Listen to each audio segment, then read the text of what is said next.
Hello साथियों, जय हिंद। आप सभी का स्वागत है आपके अपने डिजिटल प्लेटफॉर्म प्रवेश अकेडमी पर। आज सीटेट जुलाई 2023 के लिए हम देखेंगे कि आगे जो 20 दिन बचा है, 20 दिन में हम सीटेट कैसे क्रैक कर सकते हैं। सिर्फ जितना हम आपको गाइड करते हैं, क्या आप उतना फॉलो अभी कर रहे हैं कि नहीं कर रहे हैं, इसको आपको ध्यान देना है। क्या सावधानियां बरतनी है और क्या इंपॉर्टेंट टॉपिक है जो आप पढ़ करके सीटेट पहली बार में क्रैक कर सकते हैं। न सिर्फ पास कर सकते हैं बल्कि एक अच्छे अंकों के साथ पास कर सकते हैं, क्योंकि सीटेट सिर्फ पास करना नहीं है, क्योंकि उत्तर प्रदेश में सीटेट और यूपीटेट का नंबर जोड़ने की कवायद चल रही है। जैसे ही आयोग बनेगा इसमें कुछ परिवर्तन आपको देखने को मिलेंगे, तो क्या पता 1/4 नंबर आपका जुड़े। इसलिए महत्वपूर्ण है कि 120 प्लस 130 प्लस आपके नंबर सीटेट में आए, जिससे अगर नंबर जुड़ता भी है तो उसमें आपको लाभ हो सके। आइए देखते हैं सीटेट जुलाई 2023। इसमें आपके 5 सब्जेक्ट हैं। बाल विकास एवं शिक्षण विधि 30 नंबर का 30 प्रश्न है। प्रथम भाषा हिंदी हो या कोई भी हो, हिंदी फर्स्ट या हिंदी सेकंड जो भी हो, 30 नंबर का है। और द्वितीय भाषा, द्वितीय लैंग्वेज आपका संस्कृत हो या इंग्लिश हो या उर्दू हो, कुछ भी हो सकता है, 30 नंबर का है।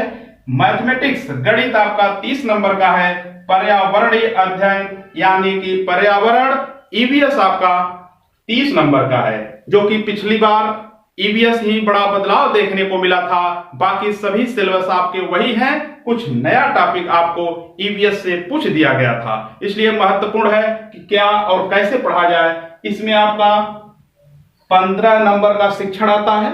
उस शिक्षण आपका सभी में 15-15 का शिक्षण रहता है, जो आपको एक अगर सीडीपी का यानी बाल विकास का अगर आप शिक्षण अच्छे से कर लेते हैं, लगभग सभी में मैच कर जाता है। बचता है आपका पर्यावरण।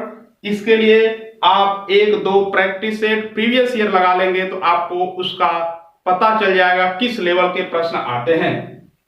इसमें सर्वप्रथम आपके जो कंटेंट वाले प्रश्न आते हैं 15 सीडीपी में, बाल विकास में, उसमें आपको ये फोकस करना है कि 15 वो आपके करेक्ट हो जाए। इसके बाद जो शिक्षण है, शिक्षण सिर्फ आप प्रीवियस ईयर करेंगे। प्रीवियस ईयर तो सभी बता देते हैं, लेकिन क्या आप प्रीवियस ईयर उतना फॉलो करते हैं? देखिए, प्रीवियस ईयर सब बोलते हैं रिपीटेड होता है, तो दुनिया का कोई भी एग्जाम दे लीजिए, कोई भी प्रश्न पत्र जब बनाता है तो प्रीवियस ईयर को ही बेस बना करके बनाता है। लेकिन इसका कदापि यह मतलब नहीं कि जैसे उत्तर प्रदेश के टेट में 90 प्रश्न सेम मिल गए थे 2017 के प्रश्न पत्रों से, वैसा नहीं होता है। लेकिन आपको प्रीवियस ईयर से हेल्प मिलते हैं। वैसे ही प्रश्न रहते हैं, जहां सुरेश रहता है वहां महेश हो जाता है, जहां राम रहता है वहां श्याम हो जाता है। बाकी शिक्षण जो क्रियाकलाप होती है सेम वही रहता है। इसलिए शिक्षण विधि को करने का सबसे आसान तरीका है कि प्रीवियस ईयर के प्रश्न पत्रों को निकालें, उसके विस्तार से आप पढ़ें उसे। और आज के इस डिजिटल युग में अगर आप कहीं से भी पढ़ रहे हो तो वहां जो प्रीवियस ईयर करा करके उसके इर्द गिर्द की बातें बताई जाती हैं, उसको आप ध्यान से कंठस्थ करें, उसको आप लिखें, उसको आप अच्छे से करें। दूसरी बात, जो भी पेडागॉजी आप करेंगे उसके लिए आपका टैग वर्ड होता है। तो टैग वर्ड आपको एकदम जुबान पर होना चाहिए, चाहे आपका संस्कृत हो, इंग्लिश हो, हिंदी हो या आपका ईवीएस का पर्यावरण हो। इसके लिए आपको टैग वर्ड अच्छे से आने ही चाहिए। Tag word plus previous year का एनालिसिस, सिर्फ इतने प्रीवियस ईयर हो गए हैं सीटेट में। अगर आप सिर्फ PYQ प्रीवियस ईयर क्वेश्चन जहां से भी आप करते हो उसके एनालिसिस को इस प्रकार से करें कि उसके आसपास के जितने प्रश्न आपके एग्जाम के लायक हों वो आप कंठस्थ कर लें। दूसरी बात, अगर आप 3-4 ईयर के, अगर आप केवल ऑनलाइन वाला एग्जाम ले लीजिए, ऑनलाइन वाले जितने भी एग्जाम के जितने भी सेट हैं उसको आप कर लेंगे। फिर इसके बाद अगर आप प्रैक्टिस सेट लगाते हैं, हुबहू सेम प्रश्न आपको देखने को मिलेगा। सीटेट का सिलेबस छोटा सा है और प्रश्न कई बार हो जा चुके हैं, इसलिए महत्वपूर्ण है कि उसके प्रीवियस ईयर को आप कितने अच्छे से एनालिसिस करते हैं। नया कंटेंट, नया प्रैक्टिस सेट लगाने से ज्यादा बेहतर है कि प्रीवियस ईयर के एनालिसिस को अच्छे से किया जाए और उसी को बेस बना करके प्रैक्टिस सेट किया जाए। एक बार आप टॉपिक कवर करिए। अब बचता है आपका लैंग्वेज। लैंग्वेज में जो आपके पैसेज होते हैं, पैसेज को आप सिर्फ टेक्निक से सॉल्व कर सकते हैं, क्योंकि समय कम रहता है। जब पैसेज आप करने बैठते हैं, अगर आप अच्छे से ध्यान नहीं देते हैं तो पैसेज में ज्यादा समय लग जाता है, लेकिन जो काव्यांश वाले होते हैं उसमें आपका आंसर नहीं मिल पाता है। उसके लिए आपको प्रैक्टिस करना ही पड़ेगा, और ऐसा प्रैक्टिस जो आपके एग्जाम को लेकर के, जो आपके एग्जाम में आए हुए पैसेज हो।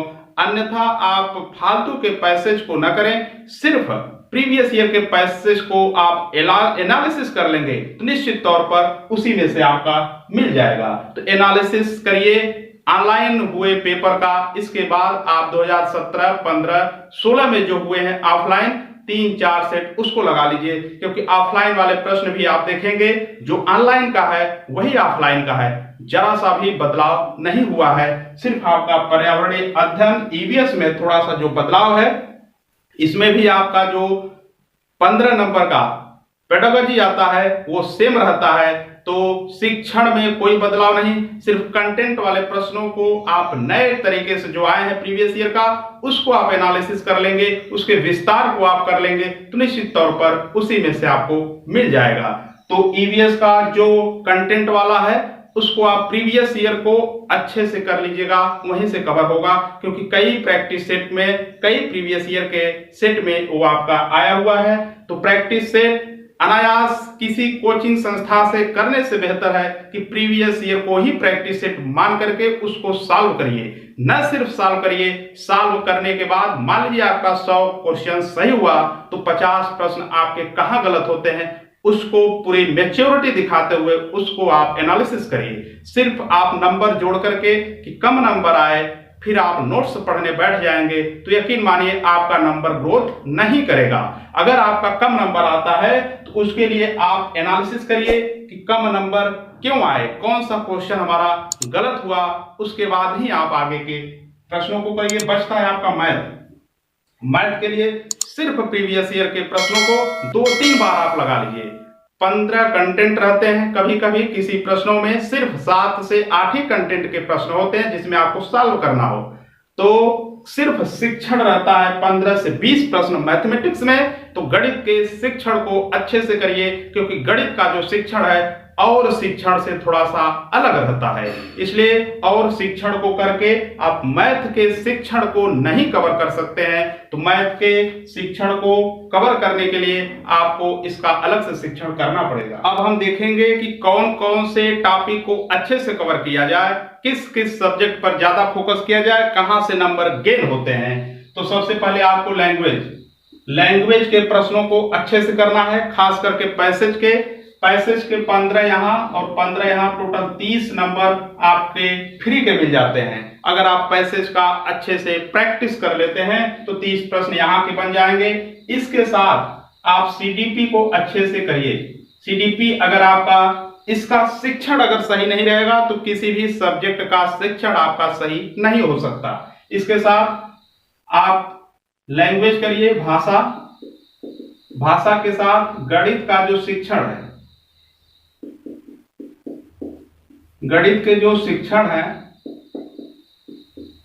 गणित के शिक्षण पर आपको ज्यादा फोकस करना है और सीडीपी को, और आपका लैंग्वेज का पैसेज वाला जो प्रश्न है, पैसेज प्लस शिक्षण, हिंदी का शिक्षण, अगर इसका आप शिक्षण कर लेते हैं तो लैंग्वेज 1 का शिक्षण आप करेंगे तो सिर्फ 15 नंबर लैंग्वेज के शिक्षण का आप प्रैक्टिस कर लीजिए, दोनों लैंग्वेज आपका कवर हो जाएगा।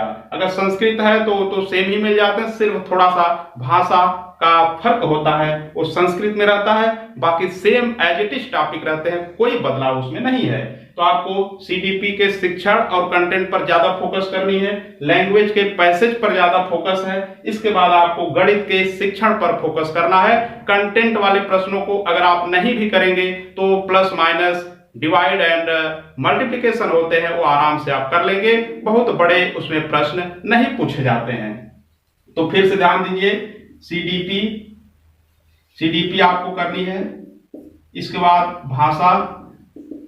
भाषा का जो पैसेज है, भाषा के पैसेज को, इसके साथ गणित के शिक्षण को आपको ध्यान देना है, क्योंकि अगर आप गणित में कमजोर हैं तब भी आप शिक्षण को समझ करके आसानी से कर सकते हैं। सिर्फ थ्योरेटिकल है तो गणित के शिक्षण पर फोकस होनी चाहिए। अगर पैसेज भाषा के पैसेज पर ज्यादा फोकस करेंगे, 30 प्रश्न यहां से बनेंगे। सीडीपी के कंटेंट वाले प्रश्न आपके तैयार ही होंगे, ज्यादा उसमें बीएड बीटीसी अगर आप करे हैं तो 15 नंबर का तैयार ही होगा। सिर्फ आपको शिक्षण पर फोकस करना है और ये आपका गणित के शिक्षण पर अगर आप फोकस करते हैं तो 15 से 20 प्रश्न आपके सही होंगे, जो आपके प्राथमिक और जूनियर दोनों में हेल्प करेगा। शिक्षण सेम रहता है एज इट इज, सिर्फ कंटेंट वाले प्रश्न आपके थोड़ा सा हाई लेवल के आते हैं, जो कंटेंट होते हैं 15 प्रश्न। तो उम्मीद करता हूं ये बात आप समझ गए होंगे। फिर से देख लीजिए, सीडीपी के शिक्षण को ज्यादा समय दीजिए और लैंग्वेज के जो पैसेज है उसका प्रैक्टिस करके और इसके साथ उसके शिक्षण पर फोकस करिए, मैथमेटिक्स के शिक्षण पर फोकस करिए। आपका पेपर 100% निकलेगा, इसमें कोई दो राय नहीं। सिर्फ इतना ही करके हमने 3 बार सीटेट पास किया है, तो किसी भी प्रकार का मन में मिथ्या न पालिए, आपका सीटेट इस बार क्लियर होगा। और सीटेट पास करना आपके लिए बहुत महत्वपूर्ण इसलिए भी है क्योंकि आगे कई वैकेंसी आपको देखने को मिलेगी। वर्तमान में जो बिहार की 7th फेज की बहाली आई है, इसमें अपीयरिंग भी लिया है, तो बहुत सारे लोग यहां पास होंगे, तभी उसमें आप कामयाब हो सकते हैं। तो उम्मीद करता हूं इस वीडियो से आपको हेल्प मिला होगा। मिलते हैं नेक्स्ट वीडियो में नई अपडेट के साथ। जय हिंद।